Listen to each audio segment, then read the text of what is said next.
যদি তোমালোকে ভিডিঅ'টো ভালদৰে শেষলৈকে চোৱা তেন্তে এক্সামত গ্ৰামাৰ ছেকশ্যনখিনিত ফুল স্ক'ৰ কৰিব পাৰিবা। এই ভিডিঅ'টোত মই ইংলিছ গ্ৰামাৰৰ ইম্পৰ্টেণ্ট সকলো কনচেপ্টখিনি ডিছকাছ কৰিছোঁ। যদি ভিডিঅ'টো ভাল লাগে দেন ভিডিঅ'টো লাইক কৰিবা আৰু চেনেলটো ছাবস্ক্ৰাইব কৰিবলৈ নাপাহৰিবা। তেন্তে ব'লা আমি ভিডিঅ'টো আৰম্ভ কৰোঁ। Always, never, ever, regularly, occasionally, usually, etc. Word থকা বাক্যবোৰত চিম্পল প্ৰেজেণ্ট টেন্স ব্যৱহাৰ কৰা হয়। উদাহৰণস্বৰূপে Ishan sing the prayer every day at school.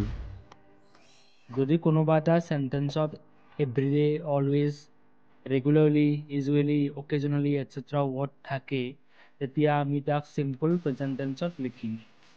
যিহেতু ঈশান হৈছে থাৰ্ড পাৰ্চন ছিংগুলাৰ নাম্বাৰ, সেয়েহে আমি মেইন ভাৰ্বৰ লগত এছ বা ইএছ যোগ কৰিব লাগিব।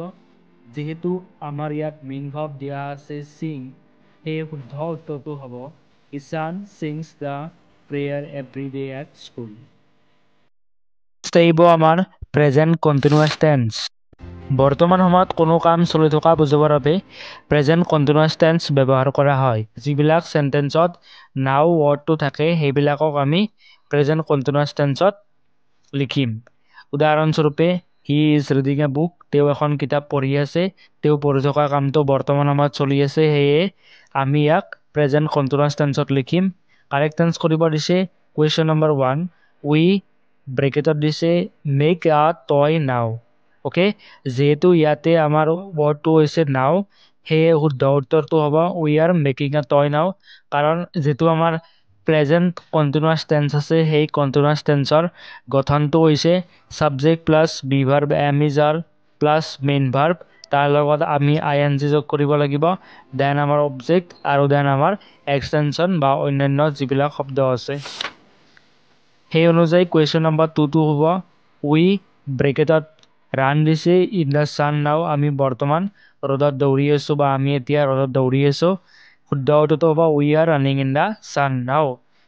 এইবাৰ আমি প্ৰেজেণ্ট পাৰফেক্ট টেন্স পঢ়িম, যাৰ গঠন হৈছে ছাবজেক্ট প্লাছ হেভ বা হেজ প্লাছ মেইন ভাৰ্বৰ third form plus object plus extension.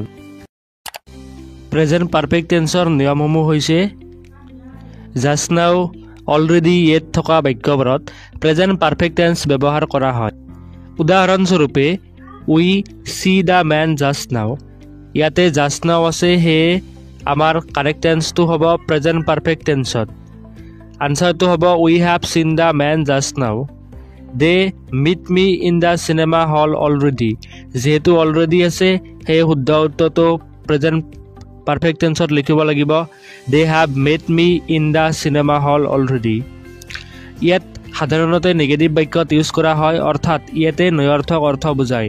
যেনেকৈ কোনোবা এটা কাম এতিয়ালৈকে হোৱা নাই, কোনোবা এজন ব্যক্তি এতিয়ালৈকে অহা নাই, তেনে ক্ষেত্ৰত আমি ইয়াত ইউজ কৰিম। ফৰ এক্সাম্পল হি কাম য়েট, শুদ্ধ উত্তৰটো হ'ব he has not come yet. তোমালোকৰ বাবে এটা হোমৱৰ্ক আছে, সেই তোমালোকে হোমৱৰ্কটো কমেণ্টত নিশ্চয়কৈ জনাবা। নেক্সট টেন্সটো হৈছে প্ৰেজেণ্ট পাৰফেক্ট কণ্টিনিউৱাছ টেন্স। ইয়াৰ গঠনটো হৈছে ছাবজেক্ট প্লাছ হেভ বা has plus been plus main verb plus ING plus object plus extension. ইয়াৰ ইউচেজসমূহ হৈছে চিন্স আৰু ফৰ থকা বাক্যবোৰত প্ৰেজেণ্ট পাৰফেক্ট কণ্টিনিউৱাছ টেন্স ব্যৱহাৰ কৰা হয়। যেনে হি লিভ হিয়াৰ চিন্স 2000, অৰ্থাৎ তেওঁ ইয়াত 2000 চনৰ পৰা বসবাস কৰি আছে। যিহেতু এই কামটো অতীতত আৰম্ভ হৈ বৰ্তমান সময়লৈকে চলি আছে, সেয়েহে আমি প্ৰেজেণ্ট পাৰফেক্ট কণ্টিনিউৱাছ টেন্স ব্যৱহাৰ কৰিম। শুদ্ধ উত্তৰটো হ'ব he has been living here since 2000। Second number এক্সাম্পলটো হৈছে we do the work for 2 hours, আমি 2 ঘণ্টা ধৰি কামটো কৰি আছোঁ। কামটো যিহেতু 2 ঘণ্টা আগতে আৰম্ভ হৈ বৰ্তমান সময়লৈকে চলি আছে, সেয়েহে আমি present perfect continuous tense use কৰিম। শুদ্ধ উত্তৰটো হ'ব we have been doing the work for 2 hours। তোমালোকৰ কাৰণে এটা হোমৱৰ্ক আছে, হোমৱৰ্কটো হৈছে sing the song for an hour.